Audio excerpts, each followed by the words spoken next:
ఫిబ్రవరి 16 నుండి రాత్రి 7:30 మీ ఈటీవీలో.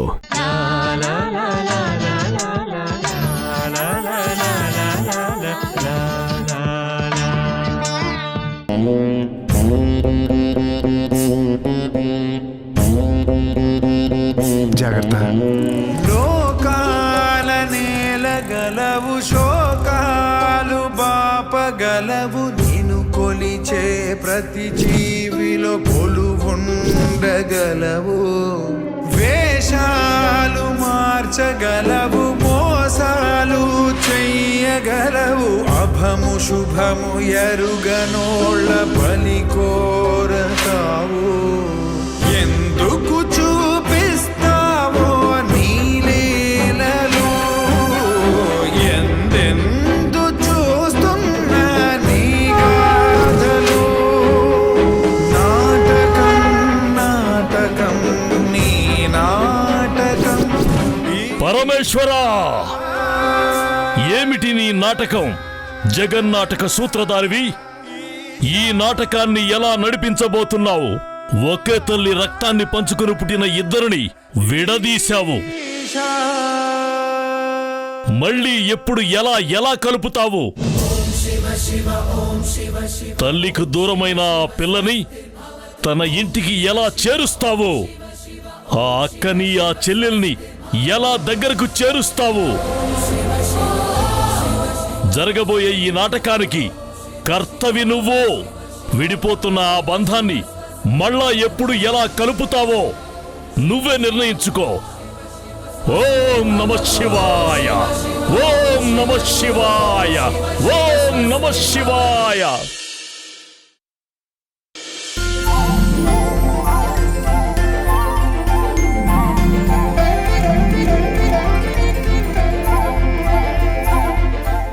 లక్ష్మి, రైస్ మిల్ కడుతున్నావు. ఈ పండక్కి నాకు పట్టుచీర పెట్టాలి. తప్పకుండా పిన్ని. మన జానకి చేతుల మీదుగా శంకుస్థాపన జరుగుతుంది. పట్టుచీరేంటి, బంగారు కాసు కూడా పెడతాను. అదేంటి లక్ష్మి, ఈ ఊళ్ళో ఏం జరిగినా ఆ రుద్రాణి గారి కదా చేస్తారు. మరి మీరు జానకితో చేస్తున్నారేంటి? నీకు తెలియందేముంది పిన్ని, మా బ్రతుకు ఎలా ఉండేదో కూడా నీకు బాగా తెలుసు. నేను గతం గురించి అడగడం లేదు. ఇప్పుడు ఇలా చేస్తున్నారని ఆ రుద్రాణి గారికి తెలిస్తే కోపం వస్తుందేమో. కానీ జానకి వల్ల మాకు కలిసొచ్చింది. మాకున్న 25 ఎకరాల్లోని ఎప్పుడూ పంట పండేది కాదు. అది పనికిరాని బీడు భూమని వదిలేశాము. అప్పుడే చిన్నపిల్ల అయిన జానకి మా దగ్గరకొచ్చి, చుట్టూ పంటలు పండుతున్నాయి కదా, మరి మీరు పొలం ఎందుకు సాగు చేయరు అని అడిగింది. ఇక్కడ పంట పండదమ్మా అని చెప్పాము. కాని ఆ పసి వయసులోనే ఆ పిల్ల ఎందుకు పండదు, నా చేత్తో నేను విత్తు వేస్తాను అని చెప్పి ఆ చిట్టి చేతులతోనే చిన్న గొయ్యి తవ్వి ఒక ఇత్తనం వేసిందమ్మా. ఆ చేతి మహత్యమేంటో తెలియదు కాని ఆ విత్తనం చెట్టయింది. ఆ భూమి బంగారం అయింది. అవునా? ఇప్పుడు ఆ 25 ఎకరాల పంట మా ఇంట్లో సిరులు కురిపిస్తుంది. అప్పట్నుంచి మా ఇంట్లో ఏ శుభకార్యమైనా సరే జానకి చేతుల మీదుగానే జరిపిస్తున్నాం. ఆ జానకి ఎవరో కాదు, మన దక్షమ్మ కూతురు. దేవత కడుపున మరో దేవతే పుడుతుంది. అమ్మా, ముహూర్త సమయం అయింది. మీ దంపతులు వస్తే శంకుస్థాపన కార్యక్రమం మొదలు పెడదాం. మిల్లు మాదేనైనా చేసేది మేము కాదు పంతులు గారు. మన దీక్షితులు గారి కూతురు జానకి రావాలి. ఇంకా రాలేదేంటో. జానకి, ఇక్కడ అందరు ఎదురు చూస్తుంటే నువ్వెక్కడున్నావు? ఒరే, జానకి అని పేరు పెట్టి పిలుస్తావేంట్రా? నీ వయసేంటి, జానకి వయసేంటి? ఫ్రెండ్ ని పేరు పెట్టి పిలవక అమ్మగారు అమ్మమ్మ గారు అని పిలుస్తారా?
అమ్మయ్యా.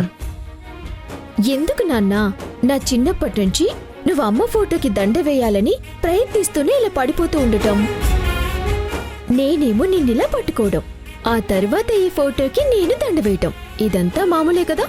నిజమేనమ్మా. మీ ఇద్దరి అనుబంధం ఏంటో నాకు అర్థం కావట్లేదు. ఉండి నాన్న, నేను దండ వేస్తాను. ఉమ్.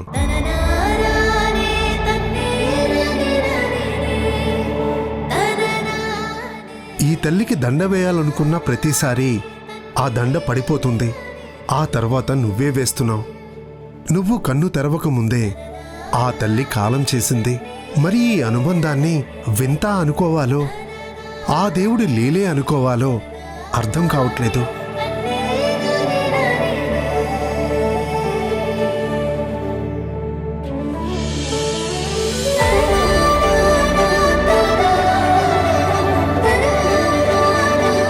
నాన్నా,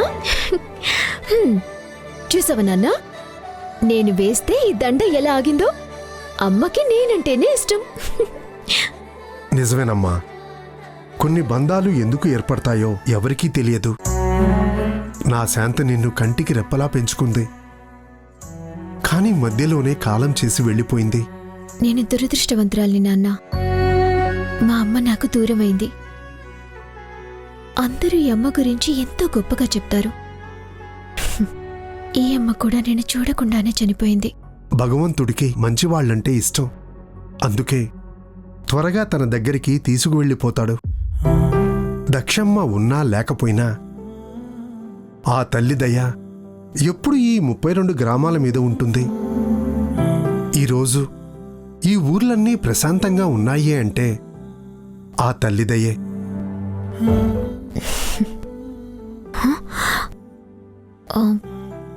ఇప్పుడు నేను వెళ్తాను అంటే నాన్న వద్దంటారు. ఏం చేయాలి? నాన్న, ఒక నిమిషం. స్వామివారికి నేను పొంగల్ చేసి తీసుకొచ్చాను. నైవేద్యం పెట్టవా? ఎందుకు పెట్టనమ్మా? నైవేద్యం పెట్టాక ఈ పొంగలు నువ్వు తినడానికే కదా ఇంతలా తొందర పెడుతున్నావు. దొంగ పిల్ల. ఇప్పుడే వస్తానుండే. అలాగే.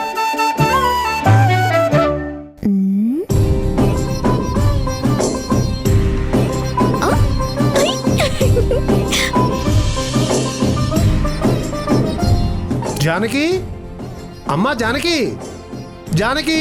ఇంకెక్కడ జానకండి, మీరు గుళ్ళోకి వెళ్ళగానే లేడీ పిల్లలా ఎగురుకుంటూ వెళ్ళిపోయింది. అందుకేనా నన్ను నైవేద్యం పెట్టమని పంపించింది. కళ్ళ ముందే ఉంటుంది, అంతలోనే కనికట్టు చేసి మాయమైపోతుంది. అందుకే నా తల్లికి ఎక్కువ దిష్టి తగులుతూ ఉంటుంది.